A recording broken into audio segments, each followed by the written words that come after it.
Hello everyone. Today we will be reviewing how to counter SCP-106, an SCP containment breach. I will also be teaching you how to escape the pocket dimension. There are timestamps available in the description if you want to skip to just the pocket dimension and not about 106. With that out of the way, let's get straight into it. A lot of you guys have been waiting a very long time for this. At any moment in the game, SCP-106 can emerge from the ground and start chasing you. However, in addition to this random spawning, there are certain rooms that are guaranteed or have a high likelihood of spawning him. So let's go over these rooms first so that we can prevent him from appearing whenever possible. In SCP-895's containment chamber, SCP-106 will spawn if you go down the stairs and into the room with the coffin. Although I don't know why you would, because the only things that are down there are a level 3 keycard, which you should already have if you're in heavy containment, and night vision goggles, which you can find in plenty of other places. Right, so as we head into the room with the coffin, you'll see that SCP-106 will start spawning, and you can see the keycard and the night vision goggles right behind him. But again, not really worth it because it spawns SCP-106 for some items that you really don't need.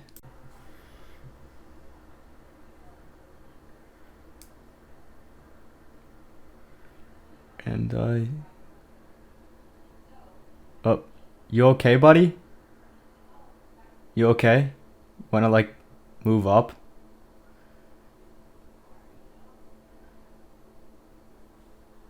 Hello? There you go, buddy. Oh my gosh, he's stuck in the stairs again. Bro, imagine being able to walk through walls and getting stuck in the stairs. That's so embarrassing. I'm so embarrassed for you. Oh, never mind. I didn't mean it. Stay back.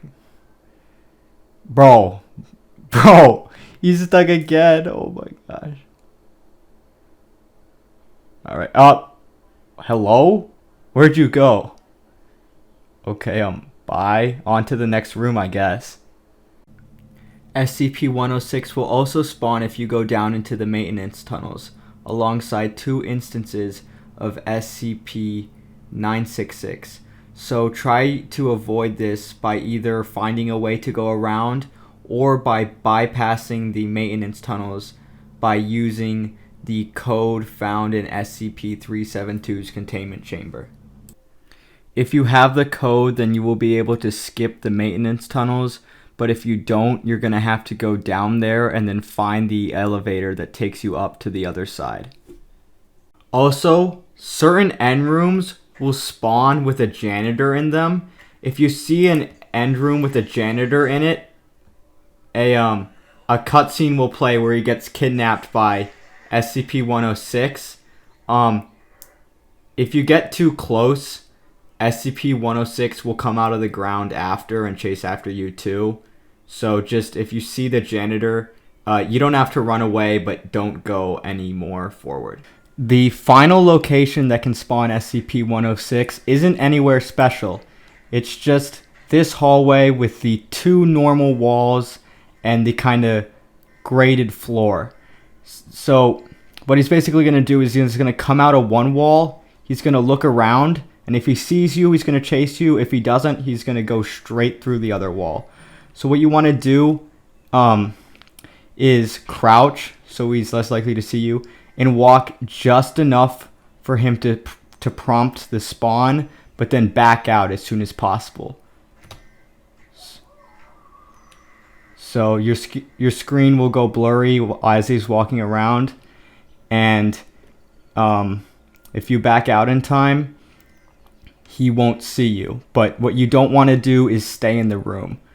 And if we go here, we can see the little ink puddle or where he came out of, and then the one he went into. Alright, so we've learned how to prevent his scripted encounters. But what do we do when he just spawns randomly? Or perhaps we accidentally messed up one of the scripted encounters and spawned him in. How do we counter him from there? Well, let's find out. I'm gonna spawn him in real quick.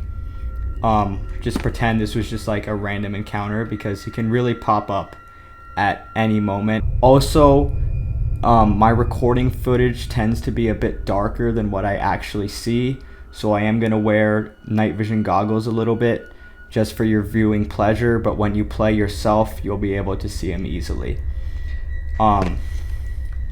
So yeah, let's spawn him in. So when he spawns in, you'll hear breathing or kind of corrosion sound effects like this. So that'll be an early warning. You'll also see him slowly come out of the ground, which will give you a bit of a head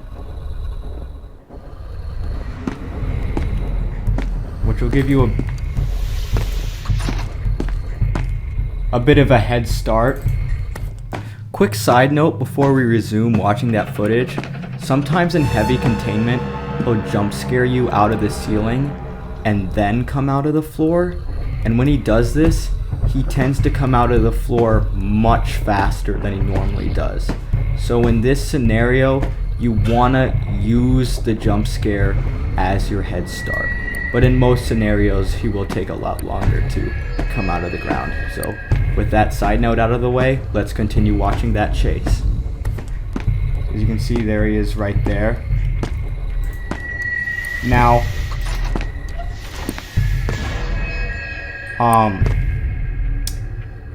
doors won't stop him because he can just walk through walls. You can track him on the SNAV, although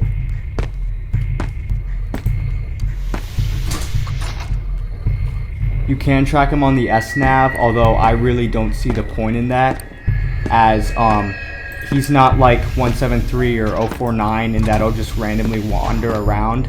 Instead, he'll just randomly spawn instead of being kind of like a wandering SCP. Now when you're being chased by him, again, he can go through walls, so be careful. You actually want to stick somewhat close to him, because if you go too far away, he'll teleport to you. So I'll demonstrate that right now. If you try to, you'll hear him laugh.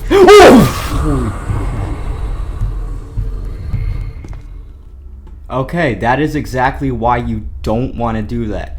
But as I was explaining right before I was so rudely interrupted, you really don't want to like sprint away from him or get too far away, because then you'll hear him laugh, and then you'll hear the corrosion sound effects, and he'll teleport to you. He'll come out of some nearby wall, and this makes him very unpredictable. So I'll try to show you guys that one more time in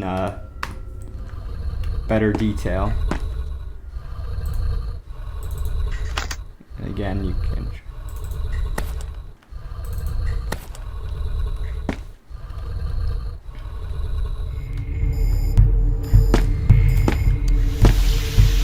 get too far away here, you'll hear that laugh, and then you see he teleported closer and just came out of that wall.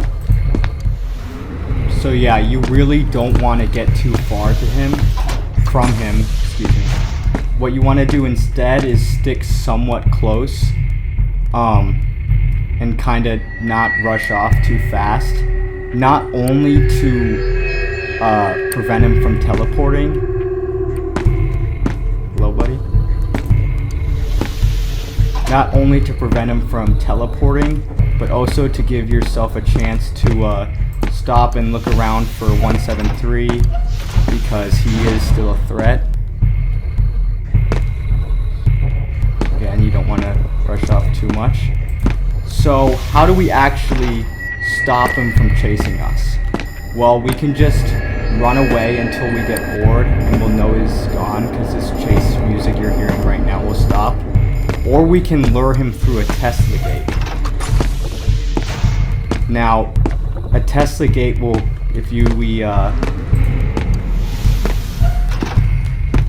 a Tesla gate, if it shocks him, will cause him to retreat. Now, he actually got bored right before we got him to the Tesla gate, so let's just spawn him in again. Or let's spawn him a bit further so we have time to. And again, doors won't slow him down because he can walk through walls. But you might want to still close them just later for 173. So you can end a chase early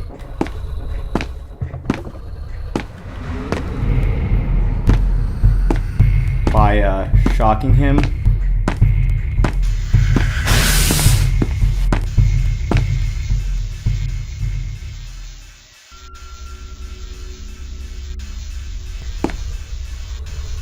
Oh yeah.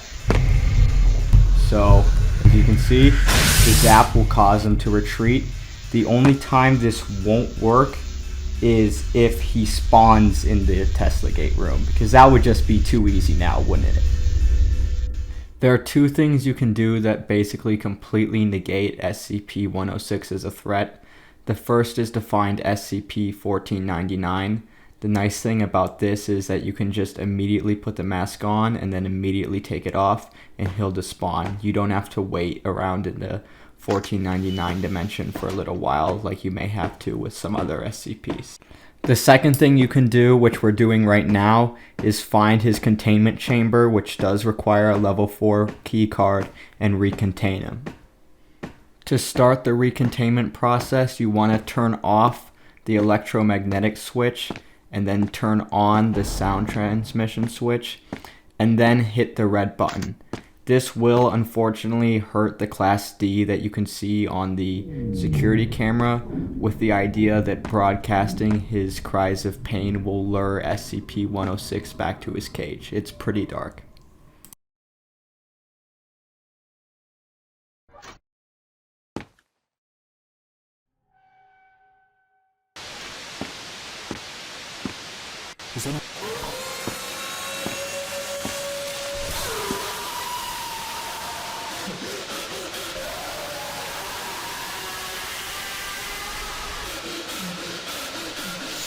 Wait until you can hear kind of crunchy footstep sounds before reactivating the electromagnetic trap. Then obviously turn off the sound transmission, and if you've done it right, you should have recontained SCP-106. He can now no longer appear in your game because he's in the cage.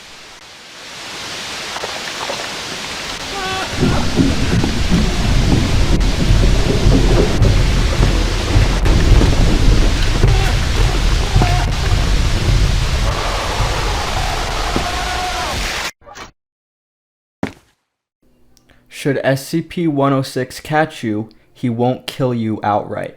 Instead, he'll send you to his realm, the pocket dimension. So let's review how to escape the pocket dimension should we end up there. You'll start in a room with a bunch of corridors surrounding you. Some will take you back to the normal dimension, some will take you to other parts of the pocket dimension, and some will spit you right back out, in which case you'll just need to pick a different corridor.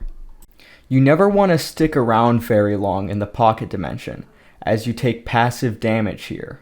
However, you especially don't want to waste time in this first room. This is because SCP-106 will travel through the walls in a counterclockwise fashion, and after he completes 3 rotations, if you haven't left yet, he'll go straight for you. So it's important to leave through one of the corridors as fast as you can. Also, be careful not to bump into him when leaving through the corridors while he's making these first few rotations. There are various other rooms that the corridors can take you to in the pocket dimension, so let's review these rooms one by one. Sometimes you'll be taken to a 4-way intersection with bloody tiles. One of the paths will lead to a prison room, which is a dead end. 2 paths will take you to a pathway above a void, in which you'll need to dodge a flying boulder. And finally, one of the paths will take you to the throne room. I personally prefer going to the throne room, as in this room all you need to do to move on is simply kneel to 106 which can be done by crouching, which I find to be a lot easier than dodging boulders. However, if you do want to go into one of the two boulder paths, simply take a few steps at a time, wait for the boulder to pass, and then take a few more steps until you make it to the end. After completing the boulder path, the player can end up in a number of places and can even escape. And after completing the throne room, the player will almost always be sent to the trenches.